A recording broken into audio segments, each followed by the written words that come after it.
This video is presented by TurningPointTalks.com. It was recorded at the Courthouse Hotel in Mullumbimby, northern New South Wales, Australia.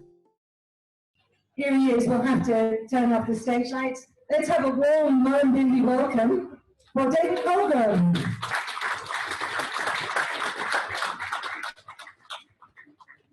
Thank you.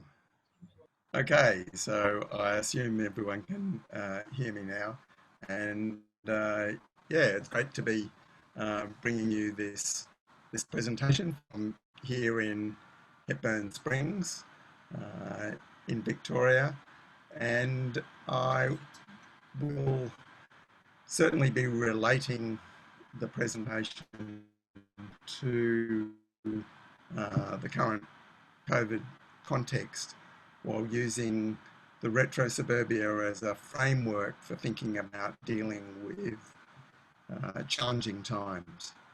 So I'll just do the screen share transition, which hopefully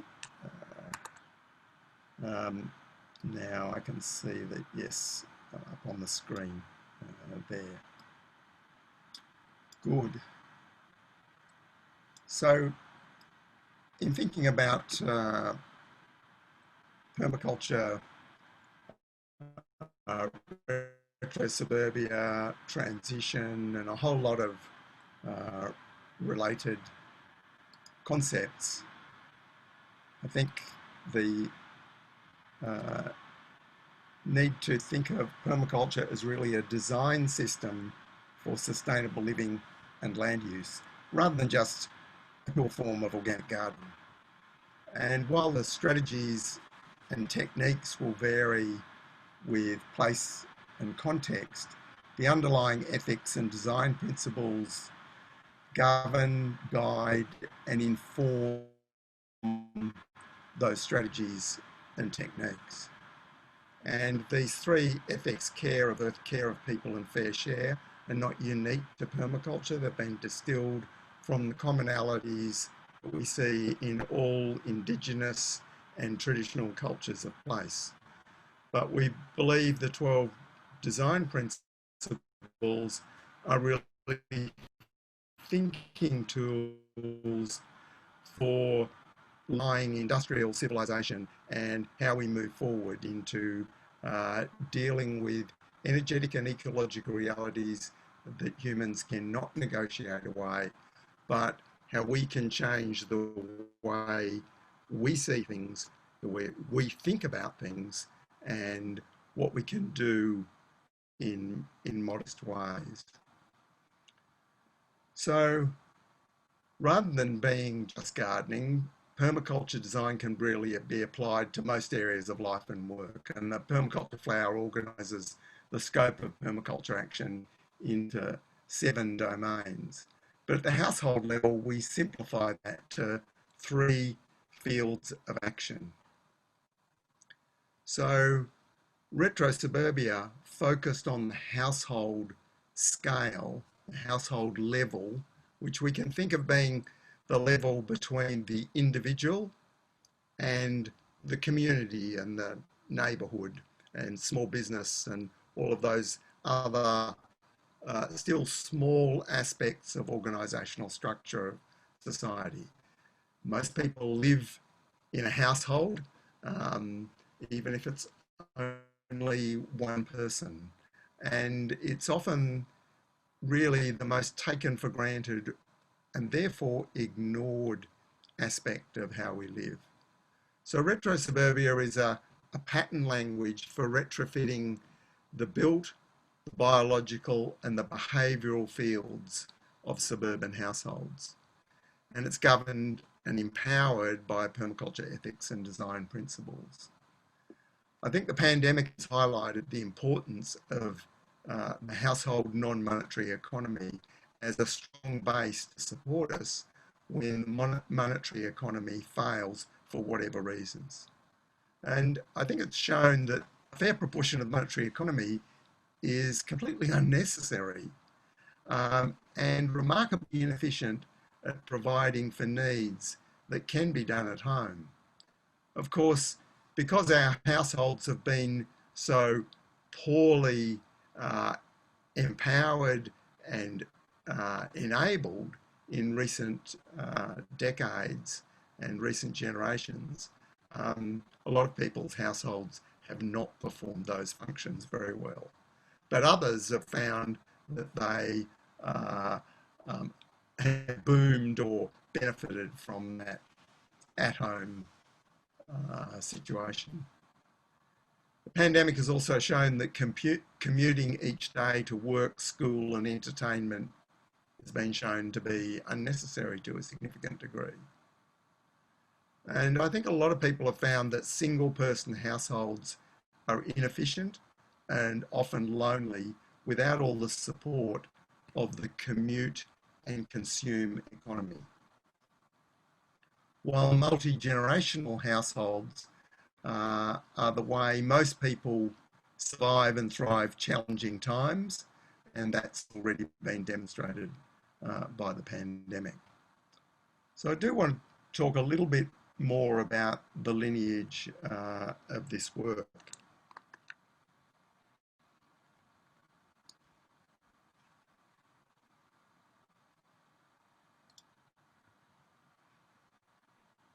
So permaculture was conceived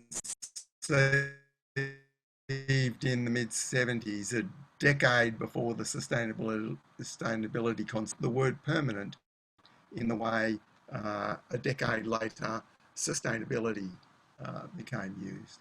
I think it's possible to critique both the permanent in permaculture and, of course, the sustainability concept. But in the early years, my point here is that permaculture commonly involved rural self-reliant on what the planners call greenfield sites. So we had new builds, people building modest or substantial houses and engaging in novel land uses that were established from scratch by households and intentional communities doing it for the first time. Since those years, it has grown and evolved into a worldwide movement across more than 100 countries with different expressions and spin-offs. One of those was the UK Transition Towns movement. Rob Hopkins, the founder of the Transition movement, there he is in his Superman t-shirt. He was a permaculture teacher, an activist living the back to land life at the Hollies community in rural Ireland, when he invited me and Richard Heinberg, amongst many others, to a community conference at Kinsale, which was the conception place of the transition concept. It took off with Rob's move to Totnes in southern England, and transition in Britain, here and around the world is focused on community building and resilience in existing, mostly urban localities in response to the looming threats of climate change, peak oil and economic contraction. Now, it's focused on the people side of permaculture, while often using projects in the built and the biological fields to achieve those ends. So RetroSuburbia is building on the lessons of both new builds, novel land uses in intentional communities, and this focus on existing communities to empower households to achieve their potential to live well now on less, while building resilience to challenging futures and providing the foundations for relocalised economies and self-governing communities. I strongly believe that any efforts at the community level, and certainly any higher levels, that are not founded on strong foundations of households are unlikely to succeed the challenges that we'll be facing. So why retrofitting? Well, time is limited.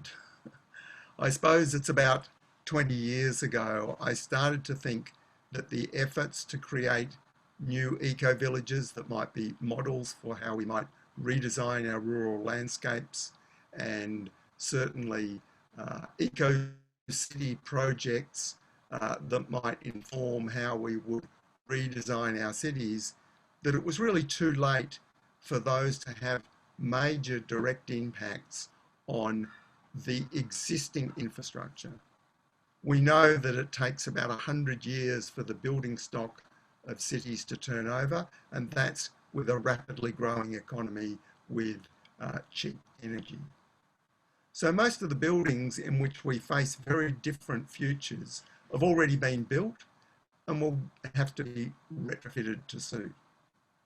Retrofitting can work through a live learning cycle that is less dependent on regulatory approval or bank finance. And a pattern language of design solutions to recurring dilemmas and tensions can help create harmonious and functional habitats. So I expected the second Great Depression would be triggered by the bursting of the property bubble, and that would see rapid growth in retrofitting and adaptive behaviours for more home-based living in larger shared households. So far, unprecedented government spending, debt, and the lowest interest rates in the 5,000-year history of money have kept the property and stock market bubbles afloat. But the pandemic-induced home isolation has triggered an explosion of household self-reliance, so large that it overwhelmed suppliers of seeds, tools, and information. As the sense of emergency fades and the incentives to resume consumption and indebtedness are now supercharged, many are giving up the gardening and other expressions of household self-reliance. But for some, the pandemic has been the push needed to deepen and extend those strategies.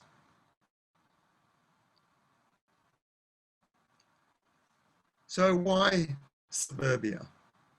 It's where most people live and have grown up. It's potentially a sweet point where a lot of resources, both biological that we would associate with rural environments and built resources and infrastructure that we would associate with cities, are available together.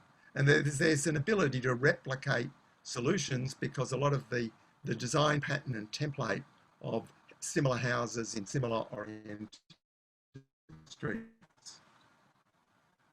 I think the pandemic has also highlighted the advantages of what has been disparagingly called suburban sprawl compared to inner city stacking.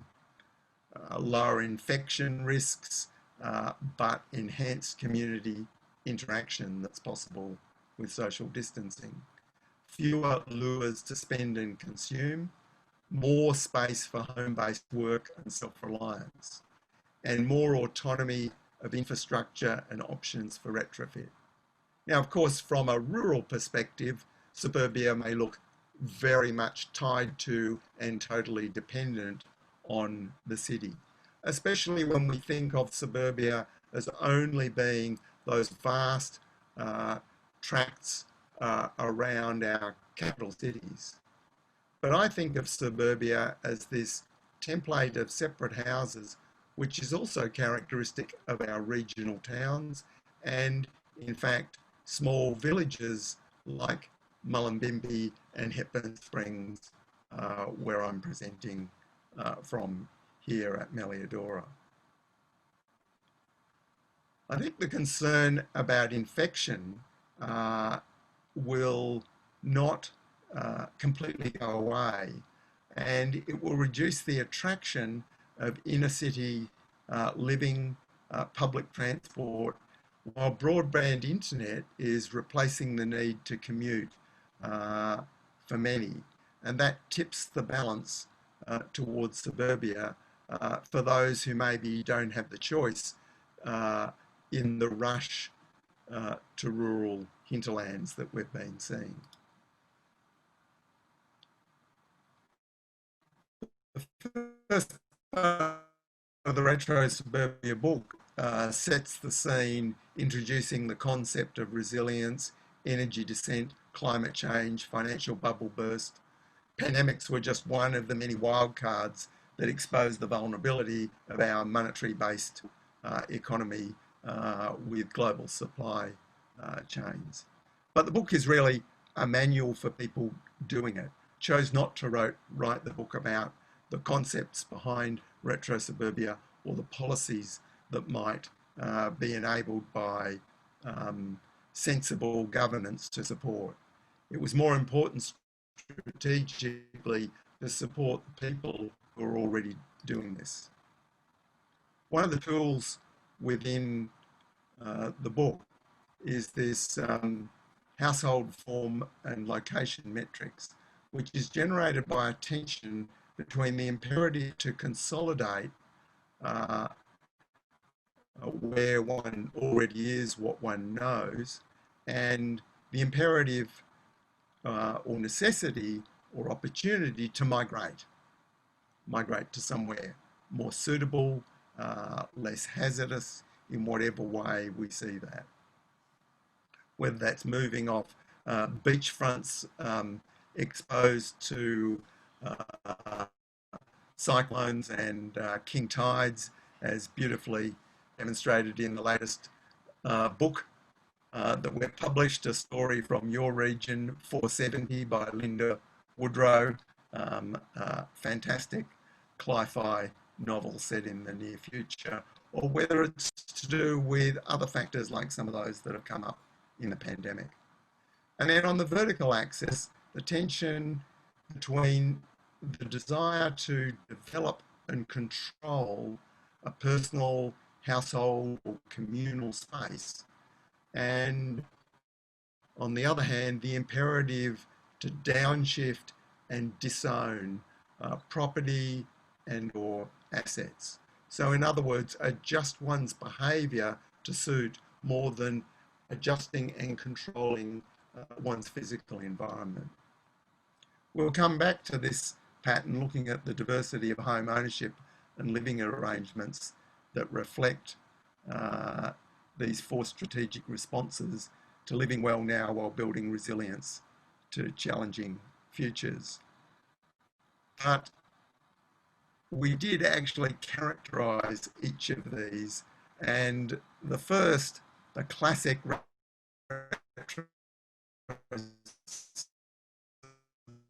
urban one, consolidating where we are, but really transforming that. That is a deliberate reference to the film, The Castle. The second one, really communal living, we think of as some sort of larger, if not eco-village, some configuration of larger scale sharing that gives greater capacity to control. But for most of those involved, will actually involve some move to a different place. So it occupies that quadrant. And then the mobile minimalism, one that really relates to a lot of young people, keeping one's options open, simplifying and being, if not on the move all the time, actually the ability to move. And the last quadrant, which really relates to a lot of old codgers that some of us are becoming, the adapt in situ to age with grace. We're staying with what we know, but adapting to the changes that come for all of us as we age in any case. Another important aspect to the book is my Aussie Street story, which is really a permaculture soap opera in 4 acts from 1955 through to the near future, 2025. And it's a story I've been telling for more than a decade, now written as a chapter in Retro Suburbia, as a way of connecting to the punters in the suburbs. And after the permaculture pioneers of Retro Suburbia move in, the stats improve, laying the groundwork for Aussie Street being a model of sustainability resilience and livability in the second Great Depression of the 2020s. Now, some people think I must have had a crystal ball, but as I said, so far the government stimulus has held off the full-blown depression. Maybe the talk about the Great Reset it'll come in that form.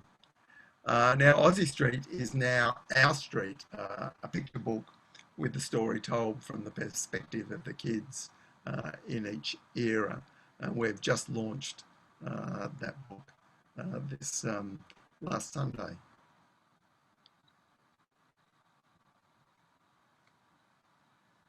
This is my meta-analysis of Aussie Street. It's the statistics of an imaginary made-up place.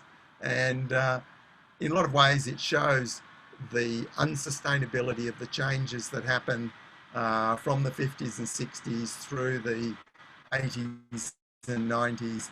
And then as the RetroSuburbia changes take place from the 2000s on, the environmental performance, the social resilience, by a whole lot of measures, the street is actually achieving a lot, which undercuts the argument about infill development, which has been dominated the urban planning debate for the last 50 years.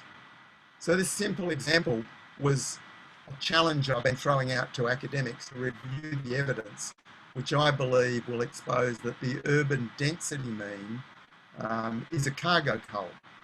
And that cargo cult is build more buildings, and that will achieve population densities necessary for urban amenity and efficiency.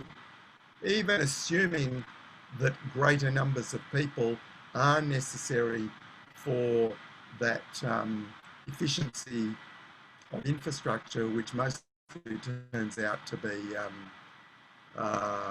water-based sewage treatment, one of the prime mistakes of our civilization. What has actually happened is more buildings have been built, but actually population densities have gone down.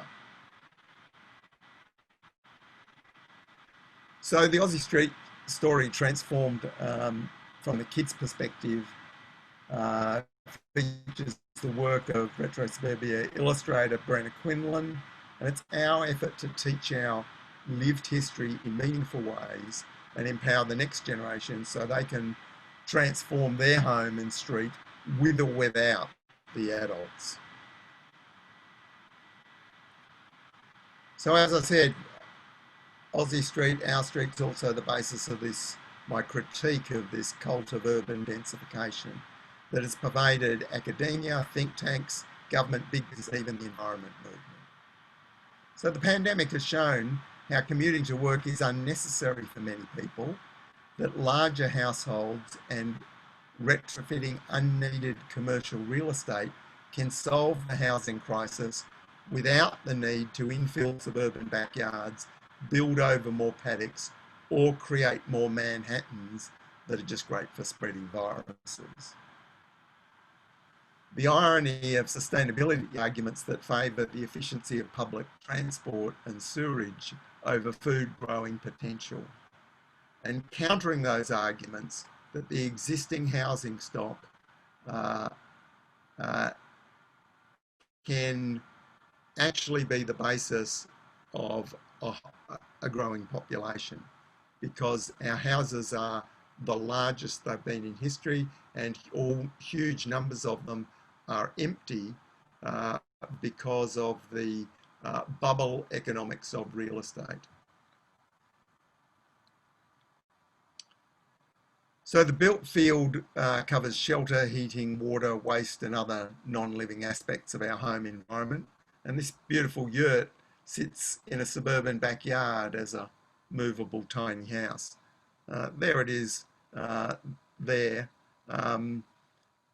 There's an outside kitchen against the neighbour's garage. This red line is where the fence has been taken down between these two blocks. and this arrow points to a gate connecting to the neighbours in the next street. In southern Australia, which is the sort of technical focus for greenhouses on the north side of houses are one of the most fantastic retrofits to improve the thermal performance of buildings and increase the growing potential. Of course, up your way, this technique or this strategy is not so important. Others will be more important. I think another one that is highlighted that you could argue applies even more so in your part of the world, but still applies in southern Australia too, and that's outdoor living and the idea of wood cooking, re-engaging our connection to fire. In most Australian climates, outdoor living reduces the sense of crowding, strengthens connections to nature, and reduces the hold of media technology on children. And the pandemic has highlighted how it's much healthier and safer to be outdoors. And that's even ignoring the benefits of vitamin D from exposure to sunlight, which has been shown to be protective and a recovery factor in COVID-19. Of course, vitamin D is cheap and won't make the pharmaceutical corporations billions of dollars. But we'll leave that issue to one side. This metal drum cook stove, even simpler than rocket stoves, was one of the simple techniques that we've encouraged people to reconnect with fire in their backyards, a way of burning that produces very little in the way of pollution and uses small stick fuel. Of course, talking about fires and wood is almost another kicking another sacred cow in the environmental orthodoxy, in the same way that saying we don't need to infill our suburbs with more apartments. And I've always been a great advocate of wood energy. When we come to the biological field, of course, it covers growing food, raising livestock, and other biological aspects that make for an abundant and interesting environment. And the idea of suburban scale being a sweet point is partly supported by this graphic, that if we look at limiting factors of soil, water, and sunshine across several orders of magnitude of scale of growing things, from 1 square metre, 10 square metres, this is the sort of urban, truly urban scale, 100 square metres to 1,000 square metres, the suburban, and then commercial horticulture, 1 hectare to 10, broadacre cropping, 10 to 100, grazing, 100 to 1,000, and rangeland and forestry, 1,000 to 10,000. Obviously, there's a huge scale change of land use across those. What we find is that in an urban area, sunshine is the limiting factor. When it comes to soil, you can make potting mixes, you have water available to do everything, but you are chronically limited by sunshine, especially in cool temperate climates, but even in subtropical areas, in high density environments. And at the other end of the spectrum, looking at rangeland use, soil is surprisingly not that important, and sunshine is completely irrelevant, but rain is everything. You don't have broadacre farmers saying, oh yeah, what's the solar radiation on your farm? I say, how much rain do you get? How many millimetres? maybe not quite so much of an issue on the north coast of New South Wales, but over the vast majority of large-scale areas, productivity is related to rain. In this middle band in the suburban, soil, rain and sunshine are approximately balanced as limiting factors. And I think that's of enormous significance in the potential productivity of those landscapes. Because it is possible, it would be possible to actually produce all the perishable fruit and vegetables, small livestock products to support populations at suburban densities. Also, the benign coastal climates and often better than average soils, stormwater and greywater resources that aren't available in rural areas, waste food and human manure, nutrient resources, and of course low food miles and greenhouse gas emissions from actually having the food where people live. And that then conserves the best arable farmland for staple crops and provides high resilience to shocks to the centralised food supply system. The ability to have a household-led recovery without dependence on capital regulations or markets. So this small example from Melbourne, the Plummery, 271 square metre block. Of that, 115 square metres is garden, the rest is house. And Kat Lavers, who has documented her produce from that. She works full time, and you can see that data there back in 2016 when she gave me this data for the RetroSuburbia book. She was projecting that there was the potential to produce 1/2 tonne of food from that site.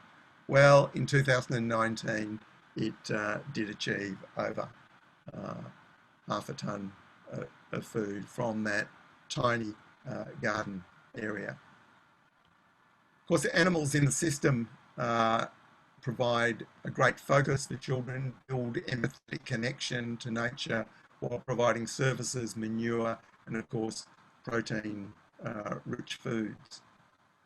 And well-designed systems can reduce the workload, improve animal welfare, and prevent odours and waste of nutrients.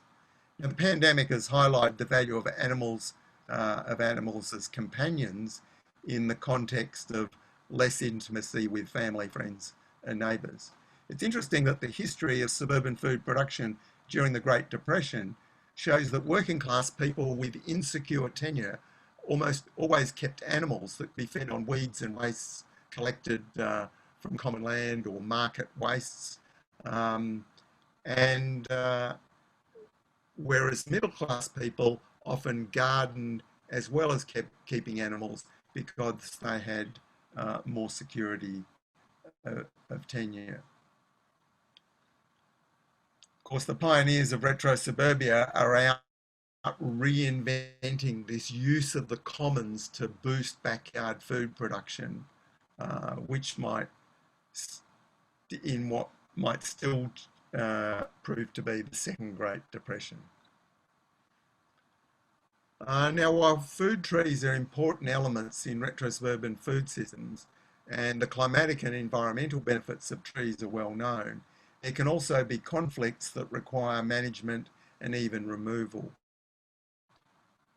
Root pruning, uplift pruning, stem girdling, pollarding, mounding and wicking beds are all options for containing trees in suburban food systems. In saying this, I'm perhaps kicking a permaculture sacred cow, that of the food forest. And I think it's important to acknowledge slight technical, strategic differences, again, because of climate. In a cool, temperate climate, the productivity of high density food forests doesn't make quite so much sense at the small backyard scale. But also we know nutritionally that we need to eat a lot more vegetables, whereas some of us permaculture pioneers have experimented with a very, very high fruit diet and discovered some of the downsides in tooth decay and other aspects. So that balance between tree crops and vegetables in what might be an appropriate diet is one I want to come back to. But on a larger scale, urban forests can be an asset. They can also be an obstacle. Larger evergreen trees, especially in a cool temperate climate, can be particularly problematic in making it virtually impossible to grow food.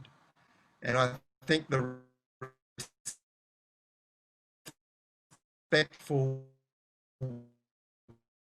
reuse is the best option, especially in completely prevent food production. In some ways, we need to move the trees over a generational scale out onto the public land, back out onto the roads, once the traffic engineers come to accept that vehicles need to travel more slowly, so we can actually reforest our roads and create like the German alley system of big shaded trees over our roads, but get the big trees out of the backyards.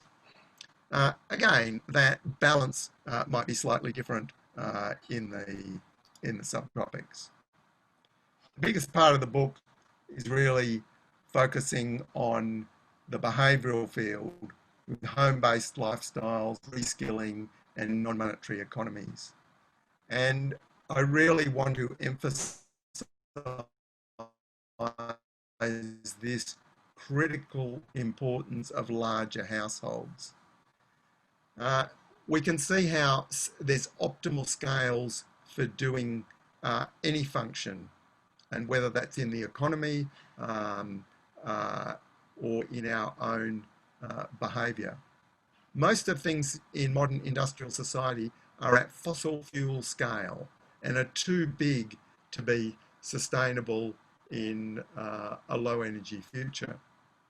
But our households, ironically, are too small to be sustainable. So there's many different ways in which these can be scale up through extended family, shared purchase, boarders, volunteers and carers.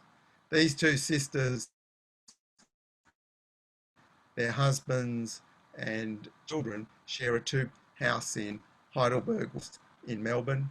They're actually on the cover of RetroSuburbia, and that's why they avoided debt and were able to configure their lives the way they wanted to, with two part-time livelihoods at home, one full-time livelihood away, and one full-time mother without outside income.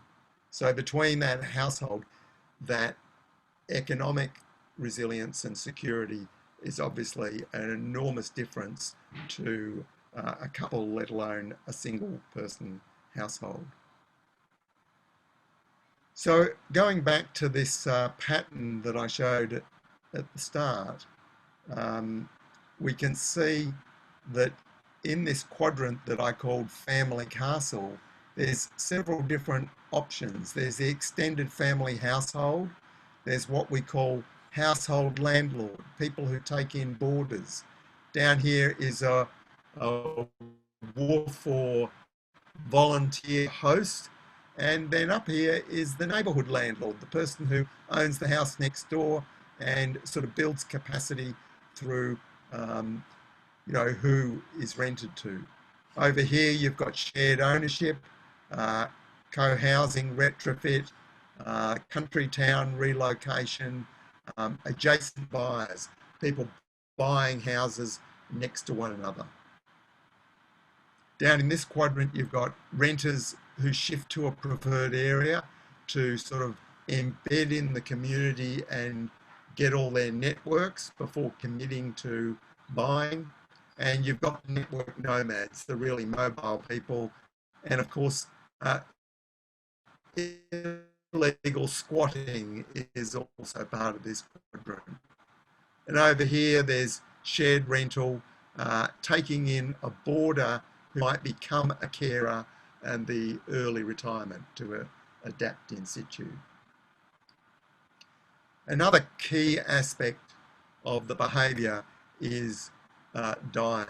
There's no point in growing a whole lot of food if the household doesn't actually eat it. And eating locally and seasonally, less processed, minimal packaging, more veggies, less dairy and less meat is pretty much a sort of pattern that should apply in Australian society. The book and in this essay, Feeding RetroSuburbia from the Backyard to the Bioregion, which you can download from the RetroSuburbia website, we analysed the food supply of a potential bioregional food system where we saw about 50% of the food would still be coming from rural agriculture, and about half of it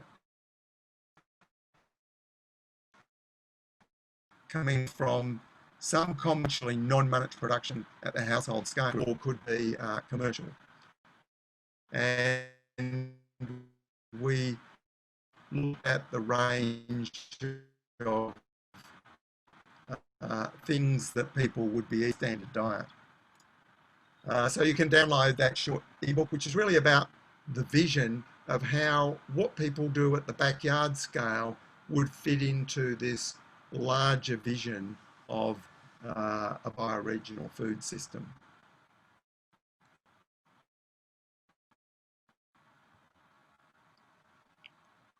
I think the positives of RetroSuburbia are really about community connection, sense of purpose, time with family and friends, enriched neighbourhoods and security. And I think in spite of the perception that this is something for people who are owners, we believe there are many ways in which people who don't own can partner with people to create these larger households that are necessary in the future. Some of the resources here are essays that are on the RetroSuburbia website, including the RetroSuburban Real Estate Evaluation Tool, which is really looking at properties and how to assess them, both properties that we might be considering buying or moving to, and also having some more objective perspective on the place we already are. Because so many people fall into that trap of either my place is fantastic and it will be fine through whatever challenges the future is going to deliver, through to I can't do anything here, nothing is possible, so I won't do anything. And getting that sort of balance is really important. This is a downloadable spreadsheet from the website. It's also in the book. And I think really RetroSuburbia is about smarter living in a time of change and challenge. So, thank you. Am I looking at David, looking at you? Is that how it works? Yeah. Obviously, loads of terrific points you've made, David. But I'm just wondering, you touched upon it, if you could elaborate on how, say, renters and social housing residents would fit into such a schema. Because, I mean, who's the majority? I don't know what the figures are for private ownership versus renters and people who are in public housing. So I think that would be a pretty good question. It touches on ownership as well, obviously. Thanks. Thank you.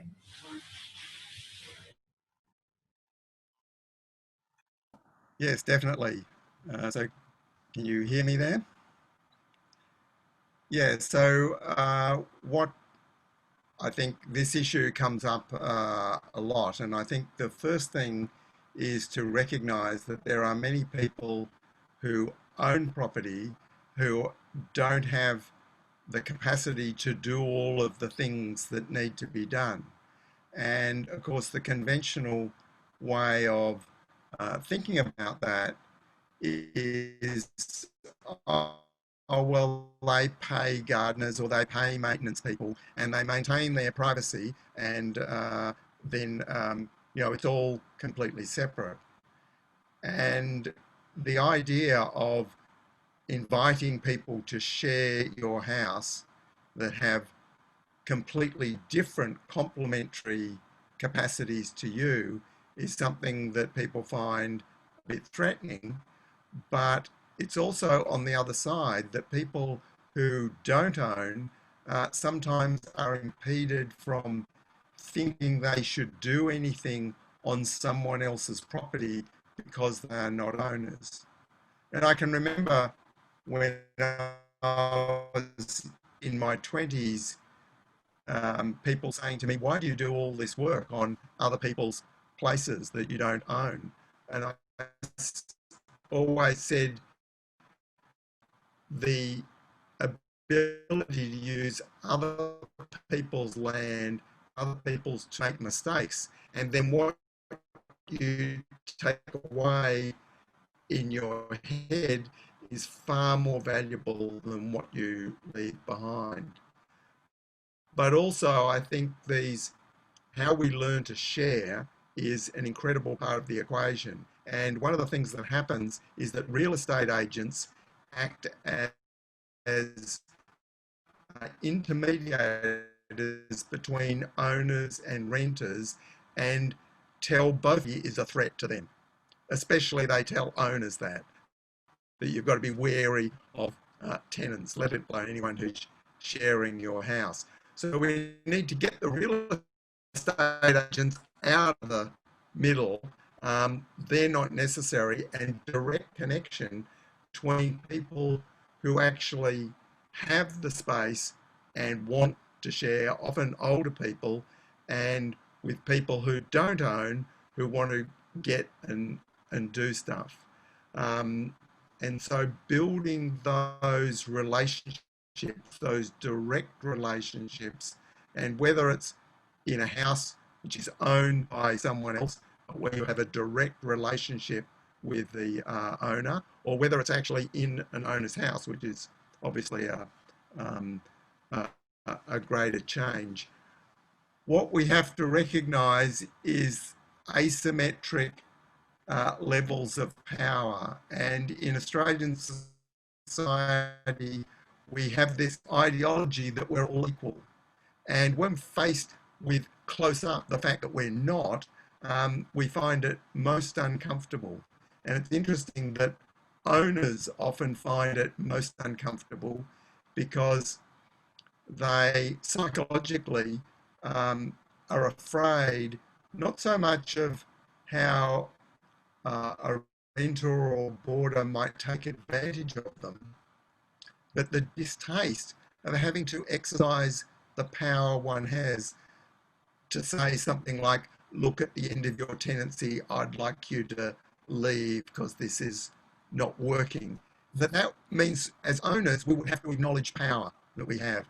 And that is very, very distasteful in middle class Australia. But I see there's other problems on the other side, this impediment to, no, I can't do anything until I have that little piece of paper with a signature on the bottom that says I'm the owner.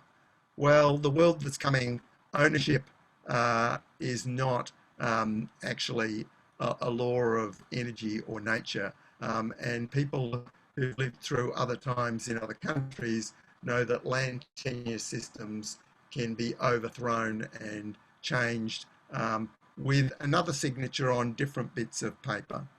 So I think we need to get beyond that idea that we need to own to be able to do something. But it does require functional relationships with people who do own. Thanks, David. Thank you. There's another question.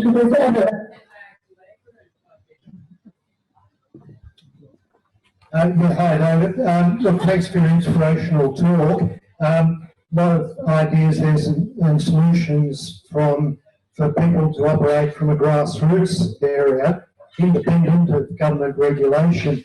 But what I was wondering was, have you come across any aspects of government regulation which might be impediments to what you're saying, on the one hand, and on the other hand, is there scope for lobbying local and state governments to provide planning mechanisms that start embracing some of the principles that you're espousing and providing encouragement from the top, not just from grassroots? Thanks. Good question.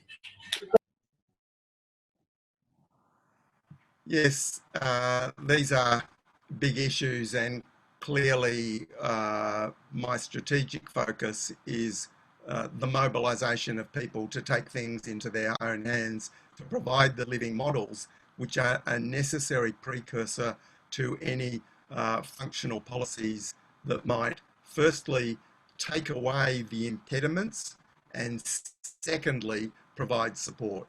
And I think that's important, to identify the impediments, and there are many, and of course the retrofitting paradigm is itself a strategic decision to bypass those things. So for example, in retrofitting houses, it's often possible to do that under the radar without building and planning approval, whereas clearly new building in settled urban areas, you're really looking for trouble if you're doing that without planning and building approval. What is really important is to get the social license more than the legal license. And the social license primarily comes from neighbours and others who are directly affected by what you do.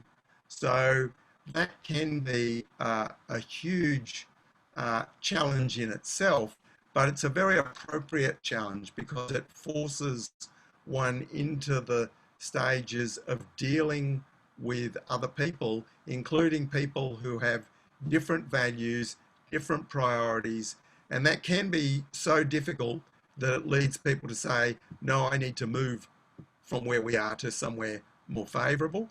But it's also the discipline that we have to build those exchange relationships with those who are closest, even if they have very different values. And of course, you don't need to believe in any of the scenarios that I've talked about in my future scenarios work. You don't even need to believe in climate change for a lot of retrosuburbia to make sense to people. So that ability to sort of bridge across the political divides that we see intensifying in so many places and communities is one of the powers to build a more of a common sense, this is reasonable stuff to be doing. The next level to that is to have enough commitment at the community level that people would be prepared to defend the territory. And if we think of the non-violent direct action, which has been out in the forest, in the gas fields, all of this remote stuff, and imagine that if we have things like compost toilets that have been running safely and authorities choosing to target someone to make an example of them, that, you know, the activists arrive and defend the territory. It has a lot more chances of success with much less resources than the sort of things the environment movement has been trying to do with those techniques. So I don't see that conflict with local government is, of course, something we want to bring on, because I think local government is the most benign, even though it has the least power, to see the benefits in some of these systems. Unfortunately, at the state and federal level, although there are some interests in terms of community development, reducing a lot of depression, alienation, all sorts of things, that policy agendas that would be improved by supporting RetroSuburbia. The trouble is that it will actually reduce GDP, because what we are talking about is moving a significant amount of activity out of the monetary economy that used to be actually in the non-monetary economy, certainly in my childhood, and moving it back into that non-monetary economy, because it's more efficient and better for people to do that. But that will contract GDP. And clearly there is an understanding, or at least an intuitive grasp, especially at the federal level, that these sort of ideas from that perspective amount to economic treason. So I don't have a lot of faith that we can expect whole of government support for these strategies, but there are sometimes windows of opportunity to see where they could exist. I've been trying to get that through in the urban development debate, especially in Melbourne, which is booming in recent years, in my essay, The Melbourne Model, to suggest how RetroSuburbia could actually relieve this pressure to need to build any of this more apartments or houses at the suburban fringe.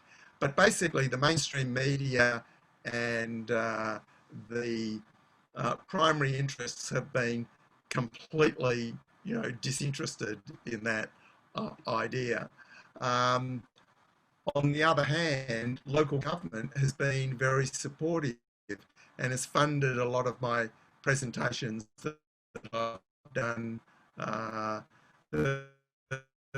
Certainly didn't manage to get up your way. That was a plan for perhaps in 2020, a lot of presentations which were actually funded by local government. So there's certainly within both community development and sustainability officers within councils really looking for how do we get the next big step up, either in wider adoption across a wider spectrum of people rather than just people who are concerned about climate change, or new ways that those same concerned people can go beyond putting in solar panels and separating their rubbish and the standard things that have been promoted in sustainability. So I think there is definitely opportunities for RetroSuburbia to be part of a political agenda. And there are some groups at the fringe who are seeing it. There's a group called that's connected to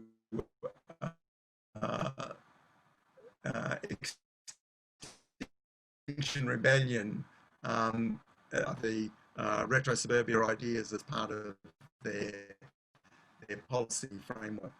And it's very small and very fringe at the moment. The other thing I would mention there is two colleagues at Melbourne Sustainable Society Institute, which is really all the big names in sustainability in Melbourne, including the director, Brendan Gleeson, who's a commentator on urban affairs. He and more radical academic there, Samuel Alexander, have co-authored a book called Descent in the Suburbs. And it's really an academic treatise promoting RetroSuburbia and acknowledging RetroSuburbia. This bottom-up creation of the reality is part of what's necessary for the policy and cultural change that needs to come.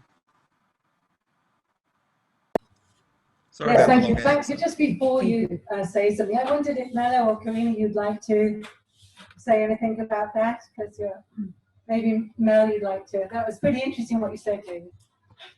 Well, this thing about getting people involved in doing these things and not really worrying whether the council's fussed about it or not starts to become the way to move forward. Because in our experience with the community garden, they're applying the same rules to any building we want to do as if we were major developers. And it's really, really limited some of the things we wanted to do there. So we've had to put some of our building projects to one side to abide to their rules. But the gardening side of it is where we can put up garden structures. We do make things out of bamboo and polypipe and shade cloth, which are not structural buildings that people are going to be concerned about, but are very vital things for growing our crops in the summertime. It gives shade, it gives structure you can grow climbers on. So there are lots of ways we can still be subversive, if you like, but also very productive without having to get bogged down in having to deal with the legalities of if it was a proper building. And then it comes to things like people who put up in their caravans or their, a Toyota van or something like that. We have a large intransient population around here who get moved on sometimes and sometimes not. And allowing that those sorts of folks are also equally valid members of our community. And if they've got a chance to do some gardening, to stay around even just for 3 months to get one particular crop through, it gives them a sense of purpose, a sense of place, a sense of engagement. So for me, I'm very much all for that kind of ways of coming from the heart in what we're doing and coming from the earth in what we're doing and allowing that to guide us rather than getting too bogged down with fighting the powers that be. Okay, back to Mel. Thank you. Hello. On the yellow one. On the yellow one, there it is. David, thank you so much for your decades of dedication and then grounding them so that we can all grow from them. Thank you. My question, it somewhat has to do with regulation again. It's human byproducts and what your thoughts are on that. From gray water to feces to urine. How do we incorporate this in? How can we maximize on this? And if you have the time, if you wanted to speak about pharmaceuticals that are in people's bodies that then go through the feces and what we do with that, if that's separated or if that needs to, yeah. Okay. Thank you. Yes, I think we certainly put a lot of emphasis in RetroSuburbia about human waste recycling, and we also illustrated the fairly simple grey water systems that we use here at Melliodora that are not actually legally approved, but we do hope that maybe in the future we'll be able to do the documentation and go through that process of actually getting those systems approved. Certainly systems of bucket and wheelie bin compost toilets have been used widely in not just rural areas but also in suburbia over many years now, and we're very confident about how those systems can be managed, and on all but the very smallest sites that we can safely incorporate human waste.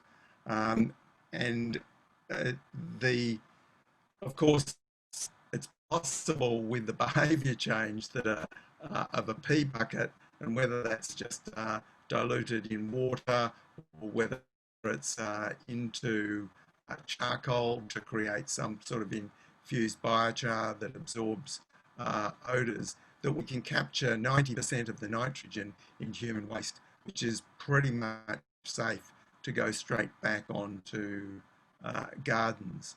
So in terms of nutrient recycling, which I think is actually a more important focus than even the water saving by avoiding flushing, is a big part of the equation.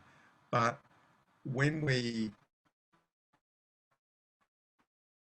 are looking at what might be contaminants in human waste, I think the importance of composting there aligns with pathogenic safety.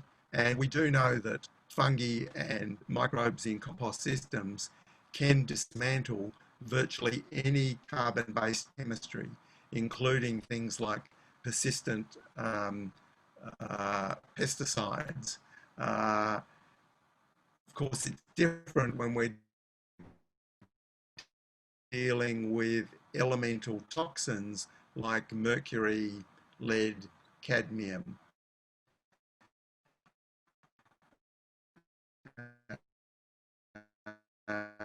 And that's actually one of the structural limitations in the long term, is unsustainable when we look at it. The purest water in their systems and no industrial contamination.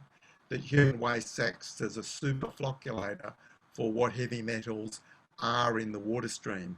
And because so much water goes through centralised sewerage systems, effectively the sewerage sludge that comes out the end has inevitably some low levels of heavy metal contamination. Now you can put that back onto farmland once, twice, 10 times, but if you do it for 500 years, you are just contaminating your farmland with all of the heavy metals which are naturally flowing out of your water supply catchments in tiny, tiny amounts. So we know that that system is really has to be broken out of in the long term. We also know, because of phosphorus, there is no substitute for phosphorus, and recycling human waste to land is the only solution that has been shown to be sustainable over the 10,000 years of urban and agricultural existence. It existed in full swing in Edo, Japan, with 60 million people on those islands, with 100% recycle of human waste, including from cities. I think Tokyo was over 1 million people, and all of that waste went back to land. So those processes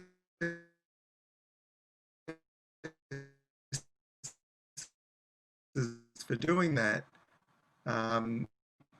we've been bringing our system halfway in the risk spectrum between the hermit living by themselves in the bush, which is probably the safest system, where you may as well shit in your own garden because all you can get is what you've already had. And the other end of the spectrum, which is the toilets in international airports, which are probably the most dangerous toilets. Melliodora, with interns and volunteers and people coming on tours, we see ourselves halfway in that spectrum. So we're pretty careful about secondary composting, about how we use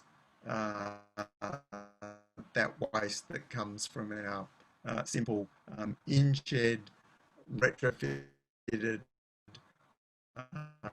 compost toilet system, because we're in a sewer to take on that legal challenge to actually get legally approved systems. So I think this people living and operating these systems are the precursor to regulatory reform.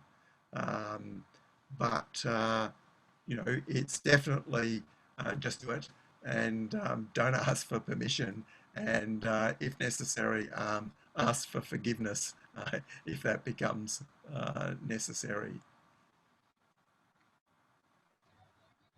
Yeah, nice. Great, thank you. Thank you. Last question. This is the last question, and I'll read it, David. So I didn't know that this was going to bring up the Great Reset this evening, but it's very deeply impacting me these days.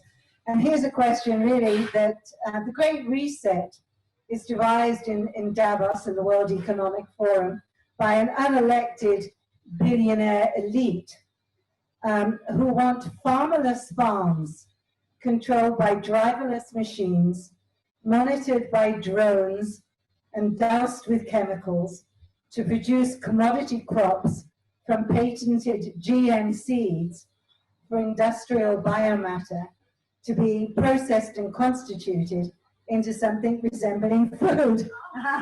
So if that happens, what happens to our farmers? And do you think that could possibly get worse?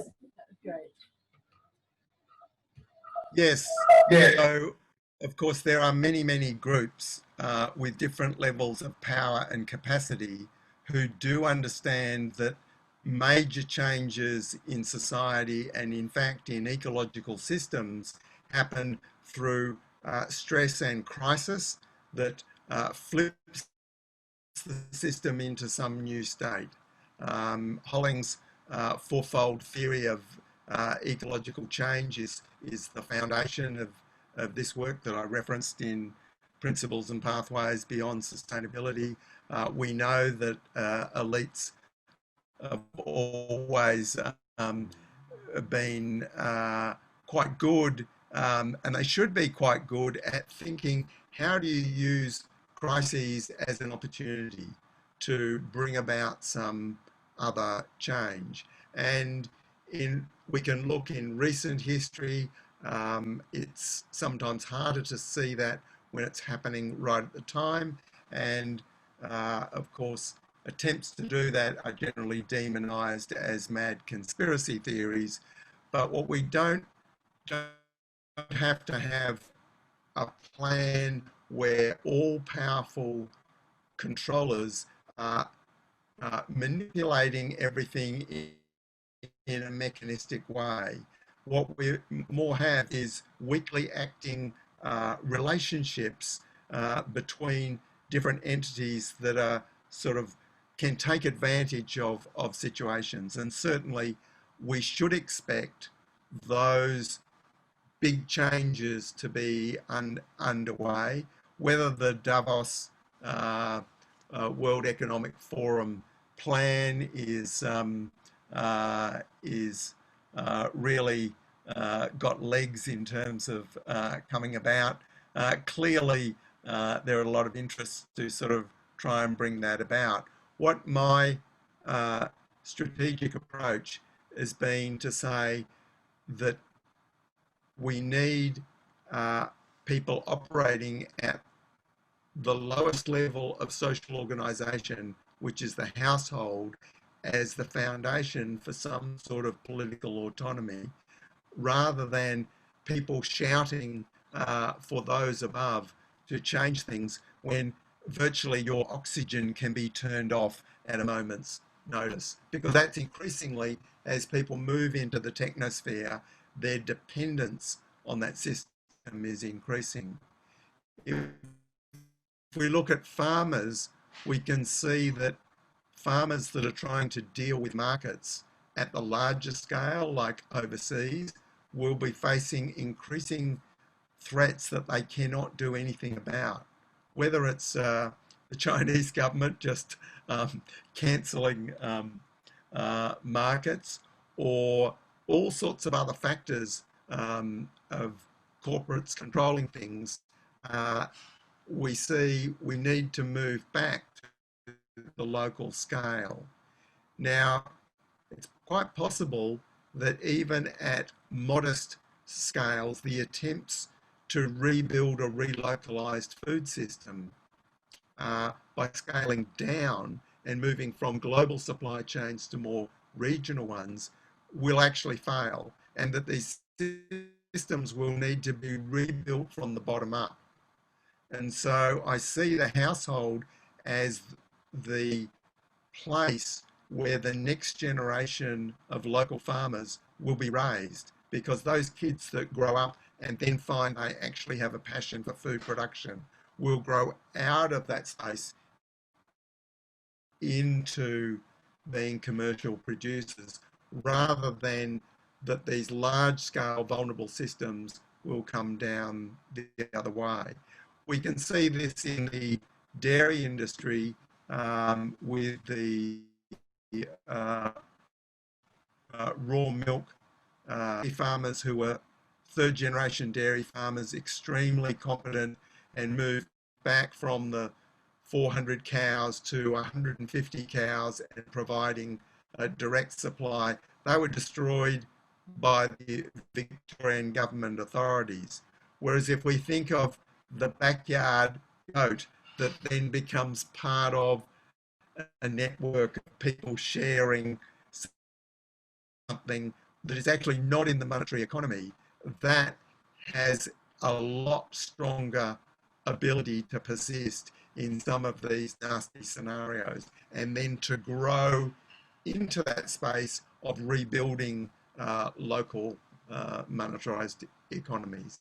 No guarantees there, but I think we need those local foundations at the smaller scale to be able to support the other ones, or we do become dependent on, as the crises intensify, those other solutions that will be offered from above.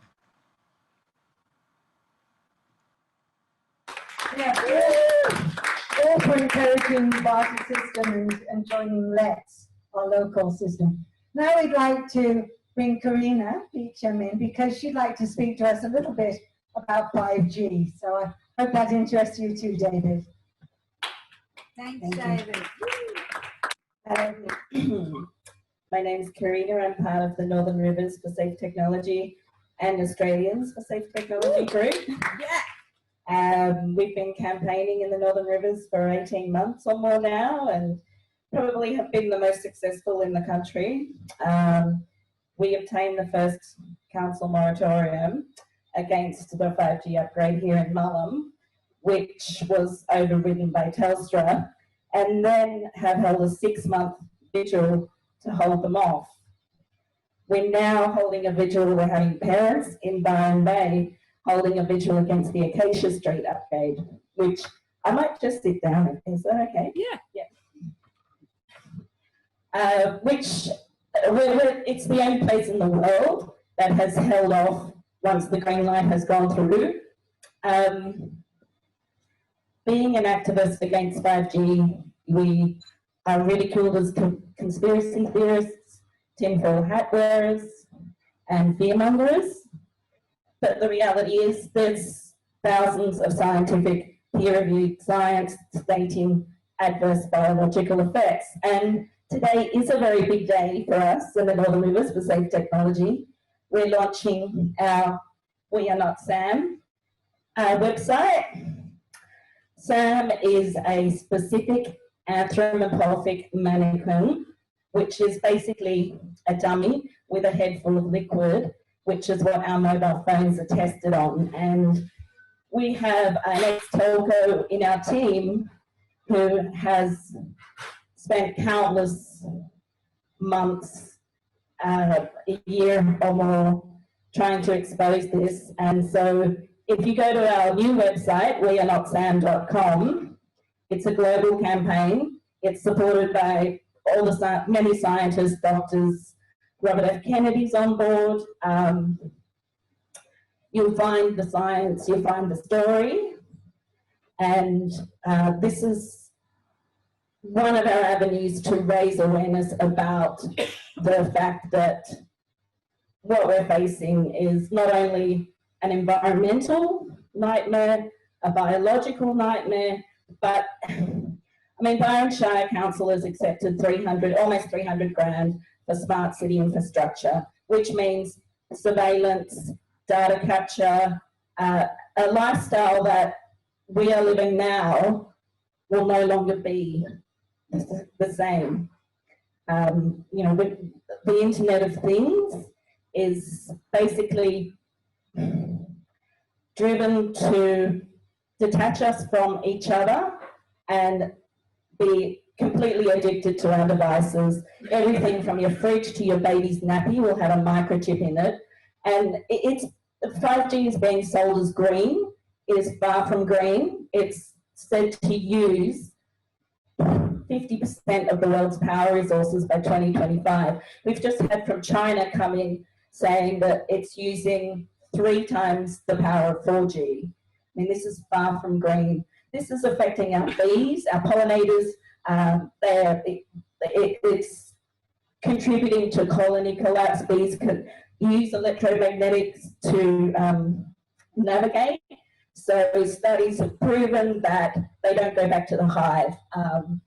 The migratory birds who rely on electromagnetic fields to navigate are not being able to navigate in future. It is basically the biggest and most dangerous catastrophe we are facing, and it is a $1 trillion industry that we're up against. And so there's basically a lot of propaganda about 5G. So does anyone have any questions? I think I've said everything that I wanted to. That was great. David, would you like to say something about that?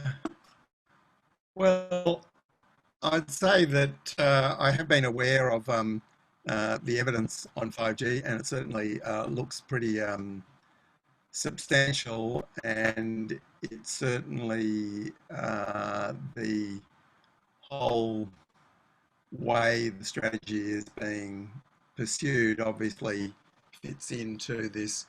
How do you actually run the continuation of global capitalism when actually the underlying capacity, which is totally dependent on continued growth in use of materials and energy, is now well across certain planetary boundaries and running hard up against the global limits to growth. So there's a sort of a desperation at the top of how do you keep the whole show going. And of course, there's a lot of techno-optimism, religious level techno-optimism, that a lot of these things can somehow work around the limits and that we can sacrifice or transform a whole lot of other things. So I see it in that larger context where we're running into these extreme limits now, while a lot of the old threats have actually not gone away, like how do we keep managing the nuclear waste after, you know, global industrial systems are actually no longer in place to maintain all those things. Sometimes these challenges can be overwhelming, and I think can also lead to a sense that our biggest opportunity is actually by some radical disconnection by enough of the population to actually pull the plug from these systems. And that's what I suggested in my Crash on Demand essay back in 2014, which was incredibly controversial because people interpreted that I was saying we should actually attempt to crash the world economy due to its vulnerable financial state by about 10% of the global middle class managing to withdraw their work, their consumption and their investment, or 20% managing to do it to a level of 50%, that would actually cause a 10% contraction in global GDP, and that may be enough because of the financial vulnerabilities to pull that system apart. And of course, people suggested that I was, you know, that this would create enormous pain and suffering. But what I was saying is that there's a lot of people in the climate activism field who are now saying we are heading into such severe conditions that we, won't be able to reverse those. And so I was saying it in that context that that there are ways to go from belief that you can make change to then moving into complete to saying, do we have any agency to say we won't participate in this system? Now, the conventional view is that you need a lot of people to do that, like a majority of the population. And the question I would say around anything like 5G, and I totally respect the, the activism that, has been presented here, is that it's a bit like when you look at the system and say, what level priorities to not do something that they're completely. In 2003, the majority of the Australian population were against us going to Iraq, but we still went. So majority politics doesn't even work often when you have a majority. And when you're talking about something that is angled as an improvement, an extra thing, rather than going to a war, it is a sort of a very difficult case. But if we look at the dependence on the system on consumption and work and investment by the global middle class, because although the rich are enormously powerful, their work and their consumption is actually numerically not so important compared with the global middle class. So my basic idea was that a relatively smaller number of people refusing to participate in a larger structural boycott. And of course, that's a challenge to those who want to do that, to actually see if they can. And of course, one of the arguments is, no, we can't. We're all locked in.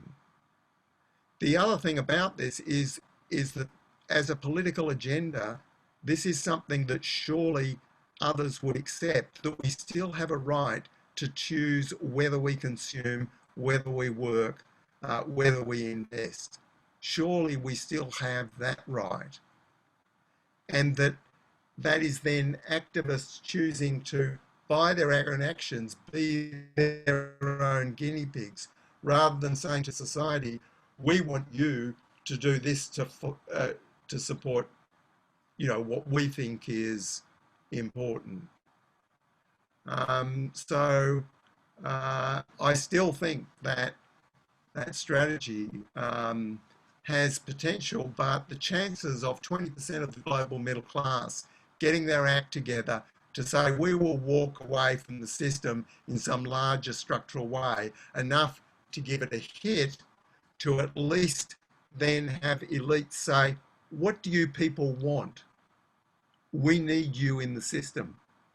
Because then you have a basis of power, at least to talk. Whereas at the moment, we have no power, other than that power to disengage.